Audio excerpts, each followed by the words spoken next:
할렐루야. 네, 이 새벽에 나오신 여러분이 우리 주님의 축복과 은혜가 함께하기를 간절히 바랍니다. 시편 78편은 아삽의 시로 오늘 두 번째 우리가 본문을 읽었습니다.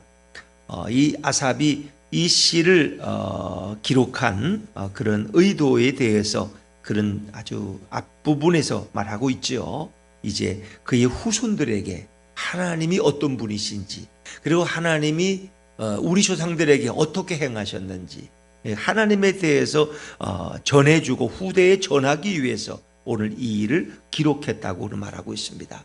그래서 시인은 하나님의 계명 율법과 또 한 가지는 하나님이 우리 조상들에게 행하신 일, 하나님이 행하신 그 기적과 기사의 일들을 기록을 해서 그것을 후대 젊은이들에게, 자손들에게 남기기를 원했다는 것입니다. 그 간절한 바람이 이제 이스라엘 역사를 통해서 하나님이 그들에게 어떻게 은혜를 베푸셨고 어떻게 구원하셨고, 그럼에도 불구하고 너희의 조상들이 어떻게, 또 너희 세대가 어떻게 하나님을 반역하고 어떻게 하나님을 등지고 어떻게 하나님 앞에 범죄했는지 이제 그것을 시에 기록하고 있습니다.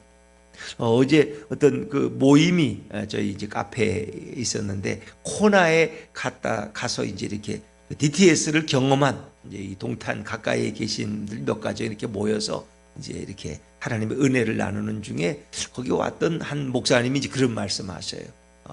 어느 교단에서는, 해외 지부에서는 우리 대한민국을 미전도 종족으로 보고 있다는 거예요. 미전도 종족이라는 건 뭐죠? 아프리카는 어디 복음을 모르는 그런 세대, 선교사가 들어가야 할 나라로 볼 수 있다는 거예요. 근데 이제 우리가 전에는, 코로나 전에는 보통 그래도 한 20%에서 25% 국민의 뭐 한 4분의 1, 5분의 1이 그래도 그리스도인이다 이렇게 생각을 했는데, 물론 전반적으로는 그렇겠죠. 아직도 좀 떨어졌어도. 그런데 이제 이 젊은이 세대, 중고등학교 세대나 대학생의 세대를 보면은 거의 복음화율이 5%가 되지 않는다는 거예요. 그러니까 어른들의 평균을 보면 뭐 20%, 뭐 17%, 15%를 얘기하지만 젊은이들로 보면 거의 대학을 가거나 군대 가면은 다 그리스도를 떠나고 복음을 떠난다는 거예요. 그러니까 이제 이렇게 목회자의 자녀들, 중직자의 자녀들도 다 교회를 떠난다는 거예요. 어떤 세대인지, 그것이 그들이 중고등학교 때 받은 어떤 잘못된 교육 때문인지, 아니면 우리 세대가 원래 그러한지, 어떤 반기독교적인 문화 때문인지, 어쨌든 간에 그래서 우리 한국에도 미션 스쿨들이 힘들잖아요. 왜? 예배를 못 드리게 하고 자꾸 방해하고, 원하는 사람은 성경 공부도 못하게 하고, 그래서 또 아이들도 거기에 반발하고, 이런 여러 가지가 미션 스쿨로서의 그 기독교적인 사상을 가지고, 개념을 가지고 아이들에게 그리스도의 사랑을 전하는 이런 일들도 이제 이게 교육부가 자꾸 막으니까 그걸 이제 개인의 어떤 그 선택권을 막는다 이래가지고 이제 하나님을 알게 하는 일에는 하지 않고 자꾸 이제 엉뚱한 일에만 이제 이렇게 하다 보니까 점점 이 사회가 무신론적인 사회가 되어가고 있고, 뭐 기독교에 나가면 마치 원숭이를 보는 것처럼 아직도 교회 나가냐 너는? 또 제정신이냐? 지금이 어느 시대인데 교회를 나가냐? 이런 문화, 젊은이들 속에서 예수를 믿어도 예수 믿는다는 말을 못하고, 그래서 5%, 그래서 어느 교단의 해외 지부에서는 이 대한민국 젊은이들을 미전도 종족으로 보고 있다. 그래서 전에는 이제 코나에 그 열방대학에 한 700명씩 DTS를 하러 전국 세계에서 이렇게 몰려오는데, 그 유독 많은 젊은이들이 우리 대한민국 젊은이들이 많았어요.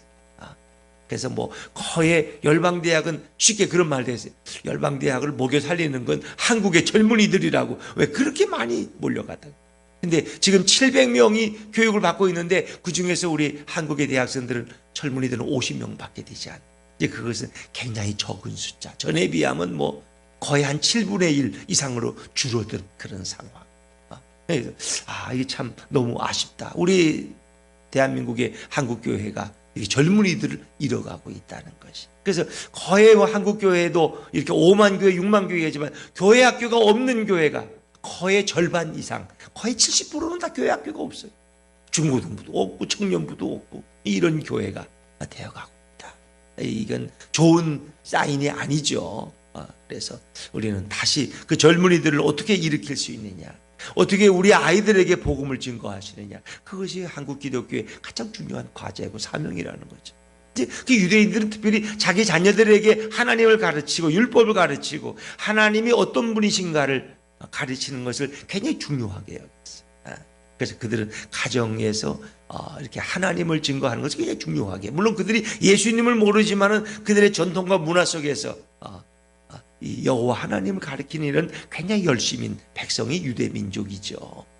그래서 그런 의미에서 이 시편 78편은 이제 어떤 역사 철학을 가지고 이제 젊은이들에게 하나님을 가르쳐야 된다, 이제 이런 강한 그 동기가 숨겨져 있는 거죠. 이제 그러면서 이스라엘 역사를 쭉 설명하는데, 오늘 우리가 읽은 이 본문 속에서는 이스라엘 우리 조상들이 거짓으로 회개하고 하나님이 징계하면은 그때는 아이고 잘못했다고 하다가 그 상황만 직면하면 다시 또 돌아서서 또 하나님을 등지고 또 하나님을 배신하는 이런 거짓된 회개, 이런 거짓으로 하나님 앞에 충성한다고 하는 이런 것이 너무나 많았다는 거죠. 그리고 하나님이 행하신 일들을 그들이 망각하고 기억하지를 못했다. 이제 이런 안타까움을 가지고 역사의 한 단면을 소개하고 있습니다. 자, 우리 오늘 다시 본문으로 돌아가서 31절을 한번 읽어볼까요? 31절입니다. 31절. 우리 어제 마지막 본문이었는데 31절입니다. 시작. 하나님이 그들에게 노여움을 나타내사 그들 중 강한 자를 죽이시며 이스라엘의 청년을 쳐 엎드려 때리셨도다. 이제 하나님께 진노하셔 그들을 막 치셨다는 거예요. 그런데 그럼에도 불구하고 그들은 쉽게 하나님께 돌아오질 않았다는 거예요. 32절입니다. 32절 시작. 이러함에도 그들은 여전히 범죄하여 그의 기이한 일들을 믿지 아니하였으므로. 하나님이 막 진노하시는데도 그들은 여전히 범죄하고 여전히 하나님의 역사들을 믿지 아니하는 불신앙의 백성들이었다. 대개 이제 이 본문의 배경은 민수기 14장을 배경으로 한 본문입니다. 이 시편이. 이스라엘 백성이 애굽을 떠나고 2년이 채 안 돼서 가데스 바네아라는 곳에 도착을 했어요. 이제 거기서 보면 가나안이 이제 바라보이는 그런 곳이에요. 그랬더니 이제 12명의 정탐꾼을 파송하라고 하나님 말씀하셨어요. 그래서 12명의 정탐꾼을 파송해서 돌아왔는데 여호수아와 갈렙 외에는 10명은 아주 불신앙적인 보고를 했어요. 그 땅은 높고 키가 장대 같고 그들에 비하면 우리는 메뚜기와 같고 뭐 이러면서 겁을 주었어요. 이게 불신앙적인 보고죠. 여호수아 갈렙만 아니라 하나님이 우리에게 주신다, 올라가자, 차지하자, 이렇게 이길 수 있다 그러는데 백성들은 그때부터 하나님을 원망하고 모세를 향해서 돌을 들어 치려고 모세와 아론을. 그러니까 하나님이 이제 진노하셔서 그 백성들을 돌로 치려는 자들을 하나님이 치셨어요. 그리고 이제 하나님이 그들에게 이제 징계를 주시는데, 너희 지금 불평하는 자들은 가나안 땅에 들어가지 못하고 광야에서 다 죽을 것이다. 그리고 새롭게 이제 출애굽 이후에 태어난 어린 아이들이나 아주 어린 자녀들만 가나안 땅에 들어간다는 거예요. 그래서 하나님이 이제 38년 동안을 어떻게 해요? 뺑뺑이를 돌리잖아요. 그렇죠? 근데 40년 동안 광야 생활하고 가나안에 들어가니까 이제 2년밖에 안 지났는데 38년 동안을 계속 이제 광야를 헛도는 거야, 이제. 그래서 그들로 하여금 연단받게 하고 하나님을 바로 알게 하고 깨닫게 하는 거예요. 이제 그 말씀이 그 다음 본문에 소개되는 거예요. 자, 33절 말씀. 33절 같이 읽죠. 시작. 하나님이 그들의 날들을 헛되이 보내게 하시며 그들의 햇수를 두려움으로 보내게 하셨도다. 그들의 날들을 헛되이 보내게 하신다는 것은 뭐예요? 40년 동안 광야에서 뺑뺑이 돌리게 했다는 거예요. 지금으로 가면 15일이면 걸어가도 들어갈 수 있는 그런 거리에 그들이 나온 애굽에서 가나안까지. 그러나 이제 거의 40년을 헛된 세월을 광야에서 보내게 하셨다는 거예요. 그리고 그들은 늘 두려움으로 하루하루를 보내야 했어요. 왜? 그 광야의 생활 속에서 그들이 느끼는 불안과 두려움과 굶주림과 또 대적의 공격과 뭐 이런 일들이 많았겠죠. 두려움으로 40년을 보내면서 하나님을 바로 알아가게 하시기를 원하셨어요. 자, 근데 이제 그들은 하나님이 그들을 치실 때 어떡합니까? 그들이 잠깐 회개하는 것처럼 이렇게 보여요. 하나님 치시니까 어이구 이러다가 죽겠네, 이거 안 되겠어 하면서 이제 하나님이 그들을 다 죽이려고 할 때 모세가 하나님 앞에 나가 중보기도 하잖아요. 민수기 14장에 보면은 그들을 살려달라고. 하나님이 그 모세의 기도를 결국 들으시고 다 죽이지는 않으시죠. 근데 그들이 하여튼 그런 와중에 이제 어떻게 합니까? 하나님 앞에 회개하는 흉내를 내요. 회개하는 흉내를. 그래서 그것이 34절 35절이에요. 34절 35절 같이 읽어볼게요. 시작. 하나님이 그들을 죽이실 때에 그들이 그에게 구하며 돌이켜 하나님을 간절히 찾았고 하나님이 그들의 반석이시며 지존하신 하나님이 그들의 구속자이심을 기억하였도다. 이제 이제 매를 맞고 하나님이 이제 이렇게 그들을 심판하신다 그러니까 그들이 이제 그때는 얼른 하나님을 찾고 간절히 찾았다. 그리고 우리의 반석, 우리의 모든 삶의 터전 되시고 그리고 우리의 구속자, 우리의 기업 물을 자 되시는 하나님을 기억했다는 거예요. 이제 구속자라는 말은 어떤 거예요? 결국 이 땅에 오셔서 십자가에서 죽으심으로 우리를 구원하실 예수 그리스도를 가리키는 그거죠. 그 우리 진정한 구원자, 구속자가 기업 물을 자가 이제 예수님이 오시는데 이제 그것을 우리에게 모형적으로 그림자로 보여주는 것이 바로 구속자 되신 하나님에 대한 표현이에요. 자, 이렇게 그들이 잠시 하나님을 찾는 것 같아. 진짜 회개한 것 같아. 그런데 그것이 거짓이었다. 그러니까 이스라엘 백성은 범죄하면 하나님이 징계하면 너무 못 견디니까 또 하나님 앞에 회개해. 그 하나님이 또 용서하셔. 그럼 돌아가서 또 죄를 져. 이 역사가 계속 이렇게 되풀이되는 것이. 그들이 범죄하고 하나님이 징벌을 하면은 또 다시 가서 잘못했다고 또 싹싹 빌고 그 하나님이 또 사랑이 많으니까 또 용서하셔. 그럼 또 가서 또 죄를 짓고 이 역사 속에 계속 이 일이. 이게 이제 광야 40년 동안 아니면 사사기 시대의 이스라엘 역사 속에 이런 일들이 계속 반복되는 거죠. 그래서 그들의 거짓된 회개. 하나님이 그걸 아셔요. 그래서 오늘 성경이 뭐라고 그들의 거짓된 회개를 뭐라고 표현하는지 보시죠. 36절 37절입니다. 36절 37절 시작. 그러나 그들이 입으로 그에게 아첨하며 자기 혀로 그에게 거짓을 말하였으니 이는 하나님께 향하는 그들의 마음이 정함이 없으며 그의 언약에 성실하지 아니하였음이로다. 그들은 언약에 신실하지 않아. 언약의 백성으로답게 살아가지를 못했어요. 그리고 그들의 마음은 정함이 없어. 갈대처럼 어디로 넘어질지 몰라. 늘 바람에 흔들거려. 그리고 아첨이라는 말은 뭐예요? 하나님이 듣기 좋은 말이잖아요. 하나님, 제가 죄인입니다. 제가 잘못했습니다. 근데 그렇게 하나님의 마음을 돌리는 아첨하는 말을 하지만 그게 다 자기들의 혀로 말하는 거짓된 말입니다. 하나님은 또 그렇게 말하면 또 속아줘. 우리는 아이들을 이렇게 훈계하다가도 애들이 잘못했다고 다시 잘하겠다 그러면 또 어떻게 해요? 또 끌어안고 또 용서해줘. 그럼 또 애들은 위기를 모면하고 그 다음에 또 똑같은 짓을 또 하는 경우도 있고, 물론 그렇게 또 하나님의 성령의 은혜를 주시면 또 아이들이 버릇을 고치기도 하고 더 잘하려고 애쓰는 모습도 보이잖아요. 근데 이스라엘 백성이 진실한 회개가 아니라 거짓된 회개, 거짓으로 하나님 앞에 아첨하는 그런 거짓을 행했다는 거예요. 자, 이제 그럼에도 불구하고 하나님은 그들의 연약함을 아시기 때문에 그냥 그들을 용서하셔요. 이제 그런 일들이 뭐 수도 없이 많죠. 그래서 인간의 범죄에도 불구하고 하나님은 사랑으로 우리를 품어주시고 우리의 허물을 덮어주시고 우리를 용서하시는 그 놀라운 사랑의 하나님을 또 시인은 기록하고 있어요. 38절입니다. 38절 같이 읽죠. 시작. 오직 하나님은 긍휼하심으로 죄악을 덮어주시며 멸망시키지 아니하시고 그의 진노를 여러 번 돌이키시며 그의 모든 분을 다 쏟아내지 아니하셨으니.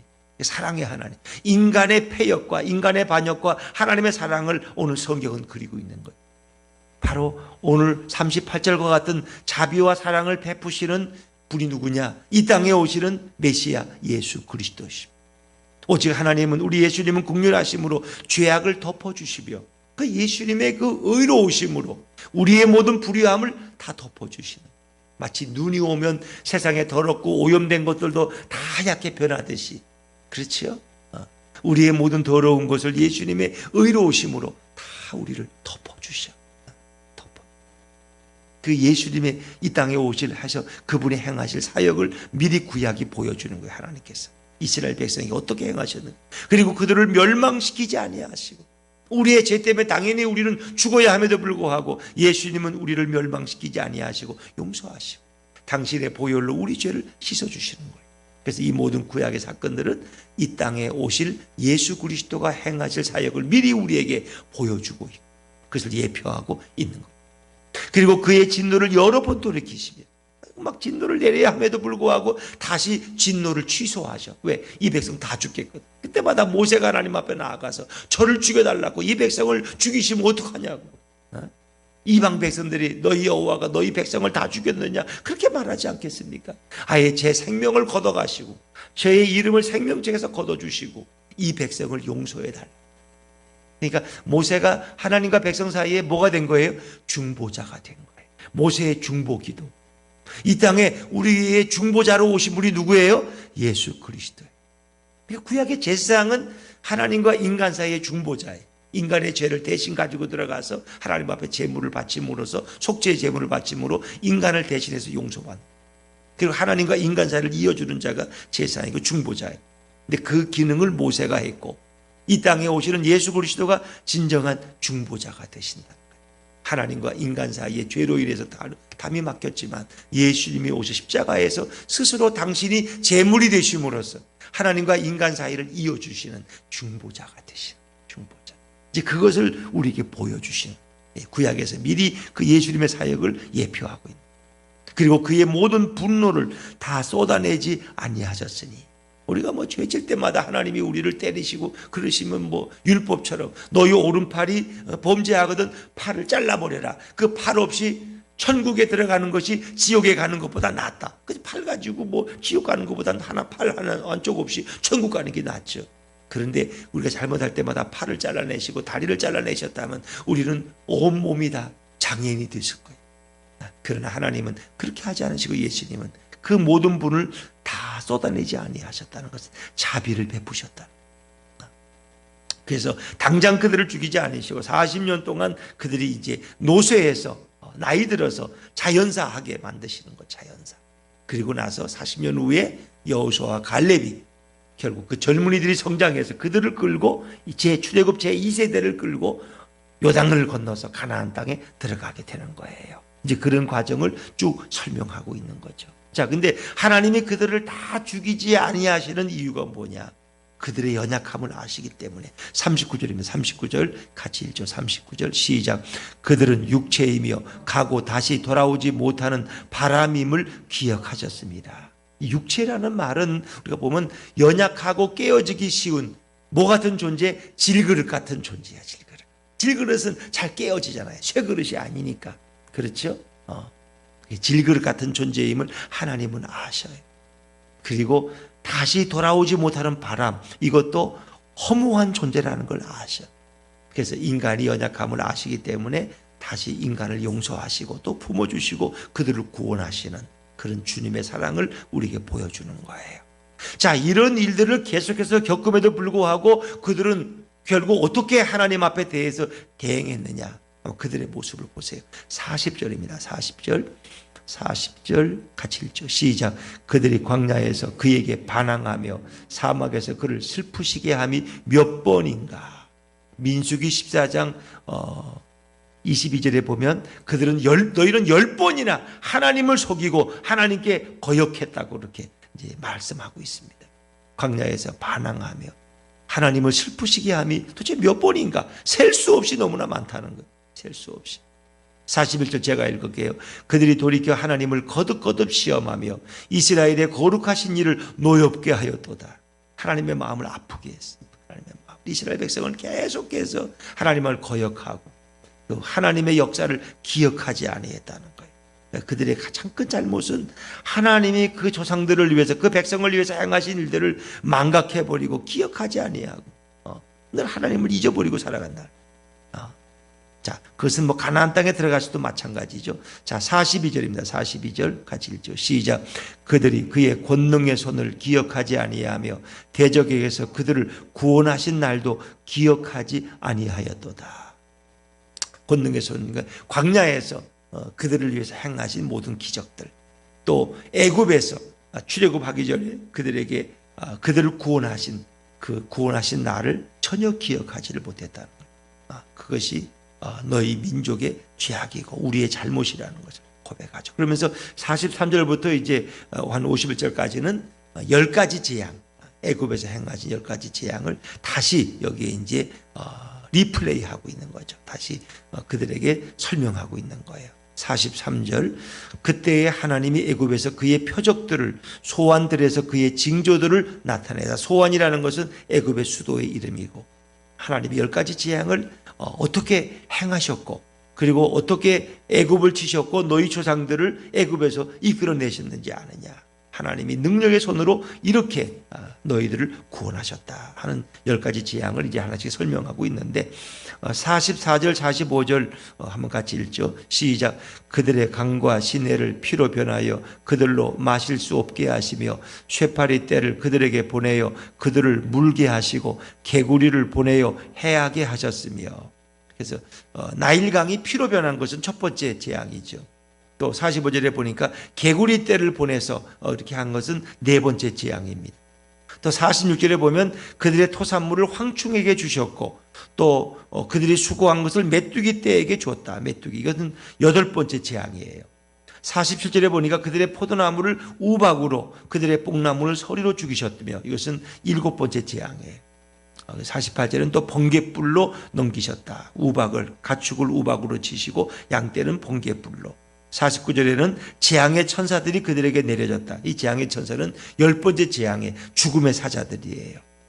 그래서 50절 51절을 보면 결국 전염병으로 그들에게 붙이시고, 그리고 장자들을 죽이시는 거죠. 자, 51절입니다. 51절 시작. 애굽에서 모든 장자 곧 함의 장막에 있는 그들의 기력의 처음 것을 치셨으나. 애굽의 장자를 치신 거예요. 또 50절에는 전염병을 그들에게 붙이셨다는 전염병. 오늘의 코로나. 그렇죠. 이게 10번째 재앙 속에는 이런 자연 재앙, 또 그리고 어떤 이런 파리나 황충을 통한, 또 전염병을 통한, 또 여러 가지 우박이라든가 여러 가지 이런 것들을 통한 여러 가지, 하나님은 정말 그가 동원하실 수 있는 모든 걸 동원해서 애굽에서 이스라엘 백성을 구원하시는 모습을 보여주죠. 그러나 그것이 이제 우리가 범죄할 때 하나님은 그런 것을 통해서 또 우리를 깨닫게 하시고 사인을, 징조를 주시는 거죠. 자, 이렇게 행하신 이 모든 것을 너희들이 기억하지 못했다는 그것을 잊어버리고 하나님이 얼마나 위대하신 분인가를 알지 못했다. 그리고 하나님은 너희 조상들을 어떻게 인도하셨느냐. 자, 52절 말씀입니다. 52절 시작. 그가 자기 백성을 양같이 인도하여 내시고 광야에서 양떼같이 지도하셨도다. 하나님 바로 이런 분이에요. 그래서 이런 하나님이 목자가 되시고 그 이스라엘 백성이 양떼가 되는 거예요. 양떼가 됐어요. 그래서 예수님도 요한복음 10장에 나는 목자요, 나는 목자라, 너희는 내 양이라. 양은 목자의 음성을 알고 목자는 양떼를 아는 거죠. 그래서 그들을 인도해 가시는, 그래서 시편 23편은 대표적인 이런 목자와 양의 관계를 다룬, 여호와는 나의 목자시니 내게 부족함이 없으리라. 그가 나를 푸른 초장에 누이시며 쉴만한 물가로 인도하시는도다. 우리 양. 근데 양은 여러 가지 단점들을 가지고 있죠. 양은. 그러나 목자는 양떼를 보호하시고 때로는 양을 위해서 자신의 생명을 내어주시는 그런 예수 그리스도의 모습을 우리는 볼 수 있는 거죠. 자, 53절 같이 읽습니다. 시작. 그들을 안전히 인도하시니 그들은 두려움이 없었으나 그들의 원수는 바다에 빠졌도다. 이걸 이제 홍해가 갈라짐으로 하나님이 이스라엘 백성은 홍해에서 인도하시고 구원하시고 그들의 뒤를 쫓는 애굽의 군대들은 다 바다에 빠져서 죽게 만든 그 사건을 다시 표현하고 있는, 하나님 그 백성을 이렇게 안전하게 인도하셨다. 그리고 대적을 다 치셨다는 거예요. 그럼에도 불구하고 그 은혜를 망각하고 하나님이 어떤 분이신가를 모르고 우상에게 가서 숭배하며 범죄하는, 그러니까 가나안 땅에 들어간 이후에는 또 그들이 계속 또 우상 숭배에 또 열심을 내요. 이스라엘 백성의 모습은 그렇게 강박하고 그렇게 완악하고 그렇게 거역하고 그렇게 반항적이고 그렇게 계속 범죄하고 은혜를 잊어버리고, 꼭 우리 누구의 모습? 우리들의 모습. 우리들의 이런 배역과 폐역과 완고함은 오늘도 계속되고 있는 거죠. 그래서 성경은 우리에게 등불이 되는 것이고 우리의 거울이 되는, 고린도서 10장 10절에 보면 이 이스라엘 백성이 이렇게 완악하게 함으로 하나님이 그들을 이렇게 치신 이런 것이 우리의 거울이 된다. 사도 바울이 그렇게 기록하고 있죠. 이 역사는 오늘도 되풀이되고 있습니다. 그래서 코로나로 인해서 2년 동안 이렇게 어려움을 당해도 빨리 이것만 어떻게 해결하고 치료제, 뭐 백신 이런 걸로 백신을 뭐 부시다까지 3번 맞은 사람도 또 돌파 감염에 또 걸리고 이거 모두 대책이 없는 거예요. 대책이 없는 거예요. 그러나 이제 치료제가 또 나왔다 그러니까 또 어떻게 또 기대를 하고 있어요. 그러나 더 중요한 것은 하나님께서 손을 거두셔야 된다. 하나님께서.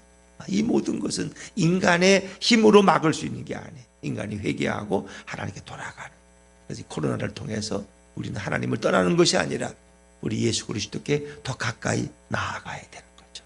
이 모든 역사의 교훈 속에서 오늘 우리들의 기도는 하나님 우리 대한민국을 다시 하나님 구원해 주시고 우리 대한민국의 젊은이들이 예수 그리스도께로 돌아가게 하여 주옵소서. 그래서 여러분의 자녀들이 예수를 잘 믿고 주일마다 교회 와서 예배 드리고 이렇게 하는 것만으로도 훌륭한 부모들이라고 하시죠. 왜? 너무나 많은 어린이들이 주님의 품을 다 떠났으니까.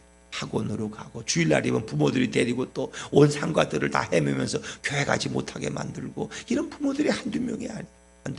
아이들 예배를 다 막는 건 부모들이야. 부모들이 놀러 가고 싶으면 애들 끌고 야 차에 가면서 그냥 대충 줌으로 보면 되지 꼭 거기 가야 되냐 이렇게 해서 아이들이 예수를 만나지 못하도록 방해하는 게 또 부모들 세대야. 그래서 우리는 정말 이 땅의 젊은이들이 그리스도께로 돌아갈 수 있도록 우리의 목자 되신 주님의 인도를 받는 우리가 순종하는 겸손한 양떼가 되어서 늘 주님 품에서 살아가는 행복한 성도들이 다 되시기를 주의 이름으로 축원합니다.